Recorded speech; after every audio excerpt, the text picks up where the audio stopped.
సజ్జల రామకృష్ణారెడ్డి ఏమయ్యారు? ఎక్కడున్నారు? వైసీపీ అధికారంలో ఉండగా పాలసీలపై పరిగెత్తి ప్రెస్ మీట్లు పెట్టిన సజ్జల ఎందుకు కనిపించడం లేదు? ఏపీ రాజకీయాల్లో ఇప్పుడు ఇవే ప్రశ్నలు వినిపిస్తున్నాయి. సజ్జలను జగన్ సైడ్ చేశారనే వార్తలు గుప్పుమంటున్నాయి. సజ్జల స్క్రీన్ మీద కనబడకుండా జగన్ జాగ్రత్త పడుతున్నారని ఆ పార్టీ నేతలే అంటున్నారు. ఆయన వల్ల పార్టీ డ్యామేజ్ అయిందని ఆలస్యంగా గుర్తించిన జగన్ నష్ట నివారణ చర్యలు చేపట్టినట్లు తెలుస్తోంది. అధికారంలో ఉన్నప్పుడు అంతా తానే అయి వ్యవహరించిన సజ్జల రామకృష్ణారెడ్డి తను ఇచ్చిన ఫీడ్బ్యాక్ వల్లే తాను రాంగ్ ట్రాక్లో పడినట్లు జగన్ గుర్తించినట్లు పార్టీ వర్గాలు చెబుతున్నాయి.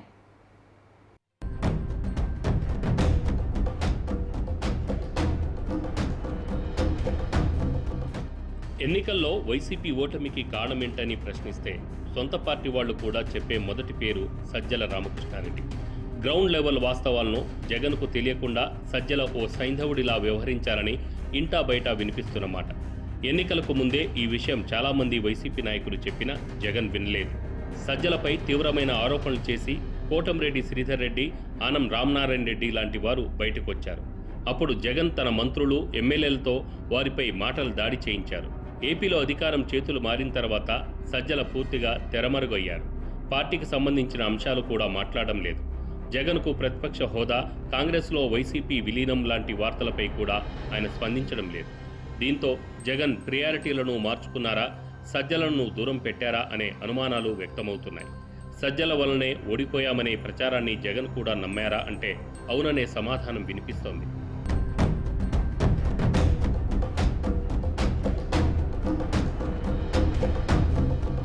ఎన్నికల్లో ఓటమి తర్వాత చాలామంది వైసీపీ నేతలు సజ్జల వైపే వేలు చూపిస్తున్నారు. మొన్నటికి మొన్న గురజాల మాజీ ఎమ్మెల్యే కాసు మహేష్ రెడ్డి కూడా సజ్జలపై తీవ్రమైన వ్యాఖ్యలు చేశారు. గ్రౌండ్ విషయాలు తమ అధినేతకు తెలియకుండా చేశారని సజ్జలపై మండిపడ్డారు. ఎమ్మెల్యేలు, మంత్రులు జగన్ను కలిసేందుకు కూడా అవకాశం లేకుండా సజ్జల ఓ గోడలా అడ్డంగా ఉన్నారని విమర్శించారు. తమ ప్రభుత్వ హయాంలో మంత్రులు మితిమీరి మాట్లాడినా అడ్డుకోవలసిన సజ్జల వారిని ప్రోత్సహించారని అన్నారు. అందుకే వైసీపీ ఇంత ఘోరంగా ఓడిపోయిందని అన్నారు. అయితే ఇది ఒక్క కాసు మహేష్ రెడ్డికే పరిమితం కాలేదు. పార్టీలో నేతలంతా పరోక్షంగానో ప్రత్యక్షంగానో ఓటమికి ప్రధాన కారణం సజ్జలే అంటున్నారు. పార్టీలోనే కాకుండా ప్రత్యర్థులు కూడా సజ్జల తీరుపై చాలా ఏళ్లుగా విమర్శలు చేస్తూనే వస్తున్నారు. పేరుకే జగన్ కేబినెట్లో మంత్రులున్నారు, కానీ వారి వ్యవహారాలన్నీ సజ్జలే చూస్తున్నారని ప్రత్యర్థులు విమర్శలు చేస్తూ వచ్చేవారు. కానీ జగన్ మాత్రం ఇవన్నీ రాజకీయ విమర్శలుగానే చూశారు తప్ప అందులో నిజమెంత ఉందో తెలుసుకోలేకపోయారు. చివరికి ఓటమి తర్వాత ఆయనకు తత్వం బోధపడిందని అంటున్నారు. అందుకే సజ్జలను పక్కన పెట్టారని చెప్తున్నారు.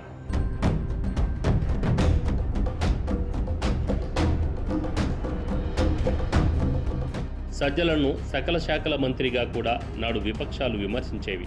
మంత్రులుగా ఉన్న అన్ని శాఖలపై ఆధిపత్యం ఆయనదే ఉండేది. ఒక రకంగా చెప్పాలంటే ఎమ్మెల్యేలను, మంత్రులను కూడా పెద్దగా పట్టించుకునేవారు కాదు. నియోజకవర్గాల్లో నేతల మధ్య నెలకొన్న విభేదాలను కూడా జగన్ దృష్టికి వెళ్లకుండా తానే సర్ది చెప్తూ అంతా తన చేతుల మీదుగానే పాలన జరగాలన్న భావనలో సజ్జల ఉండేవారంటారు. ముఖ్యమంత్రి జగన్ను కలిసే కన్నా సజ్జలను కలిస్తే పని అయిపోతుందని నాడు 5 ఏళ్లు భావించిన నేతలు చాలామంది ఉన్నారు. నామినేటెడ్ పోస్టుల భర్తీ దగ్గర నుంచి మంత్రి పదవుల ఎంపిక వరకు అంతా సజ్జల చెప్పినట్లే నడిచేది. హోంమంత్రి ఉన్నప్పటికీ నాడు సజ్జల చెబితేనే డీజీపీ కానీ ఉన్నతాధికారులు కానీ స్పందించేవారు. జగన్ వద్దకు వెళ్లి వచ్చి మీడియాతో విషయాలను పంచుకునేది కూడా సజ్జలే. చివరకు ఎన్నికల వేళ అభ్యర్థుల ఎంపికలో కూడా ఆయన కీలక భూమిక పోషించారు. మరోవైపు ఆయన కుమారుడు సోషల్ మీడియా వింగ్కు చీఫ్గా ఉండడంతో నివేదికలు కూడా ఆయన అనుకున్నట్లుగానే వచ్చేవి. అలా 5 ఏళ్ల పాటు సజ్జల రామకృష్ణారెడ్డి ఒక ఆట ఆడుకున్నారు.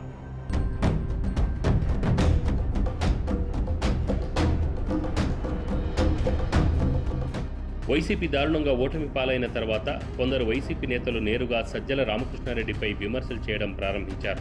కూటమి ప్రభుత్వం కూడా సజ్జలపై నజర్ వేసి ఉంది. అనేక కేసులు తమపై నమోదు కావడానికి ప్రధాన కారణం ఆయనేనని టీడీపీ నేతలు ఇప్పటికీ భావిస్తున్నారు.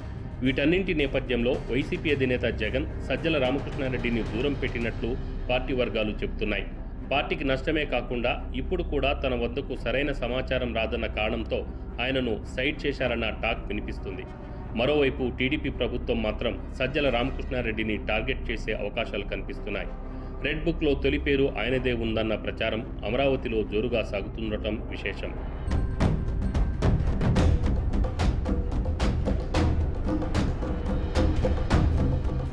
ఇక్కడ మరో వెర్షన్ కూడా వినిపిస్తోంది. ఎవరో ఏదో చెబితే వినే తత్వం జగన్ది కాదని అంటున్నారు కొందరు పార్టీ నేతలు. నిజంగానే ప్రత్యర్థులో పార్టీ నేతలో చెప్తే వినే పరిస్థితిలో జగన్ ఉంటే ఈ స్థాయి ఓటుని మూటగొట్టుకునేవారు కాదనే వాదనలు కూడా ఉన్నాయి. కానీ సజ్జలను జగన్ పక్కన పెట్టడం కాదని, జరగాల్సిన నష్టం జరిగిన తర్వాత సైలెంట్గా సజ్జలే సైడ్ అయ్యారని వైసీపీ నేతల్లో ఓ వర్గం చెబుతోంది.